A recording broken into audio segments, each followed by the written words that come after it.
నూతన మద్యం పాలసీలో భాగంగా నందిగామ సర్కిల్కి ప్రొహిబిషన్ ఎక్సైజ్ స్టేషన్ పరిధిలోకి సంబంధించి 16 షాపులు నోటిఫై అయినాయండి.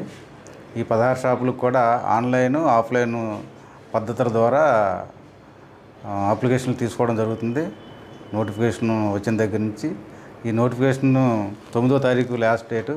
9వ తారీఖు లాస్ట్ 5 గంటల వరకు గవర్నమెంట్ ప్రిస్క్రైబ్ చేసినటువంటి వెబ్సైట్ పనిచేస్తుంది. 5 గంటలకే వెబ్సైట్ క్లోజ్ అయిపోతుంది. తర్వాత వచ్చిన అప్లికేషన్ స్వీకరించబడవని అన్నారు. తర్వాత దీనికి సంబంధించి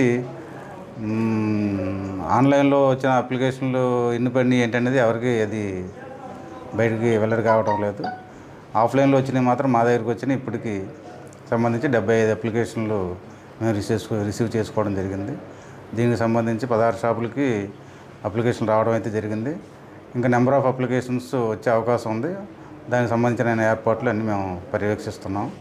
ఎప్పటికప్పుడు అధికారుల యొక్క ఆదేశాల మేరకు మేము తగిన ఏర్పాట్లు చేసుకోవడానికి సిద్ధంగా ఉన్నాం. పనిగంచిప్రోలు మండలానికి 5 షాపులండి. తర్వాత చంద్రలపాడు మండలం సంబంధించి 3 షాపులు, నందిగామ మండలం ప్లస్ నగర పంచాయతీకి సంబంధించి 8 షాపులు. నందిగామ మండలం మాత్రం అయితే 2 షాపులు, నందిగామ నగర పంచాయతీ పరిధిలో 6 షాపులని నోటిఫై చేయడం జరిగింది గవర్నమెంట్. మరిన్ని వీడియోస్ కోసం ఛానల్ ని సబ్స్క్రైబ్ చేయండి. లేటెస్ట్ అప్డేట్స్ కోసం వాట్సాప్ ఛానల్ ని ఫాలో చేయండి. అండ్ లింక్ డిస్క్రిప్షన్ లో ఉంది.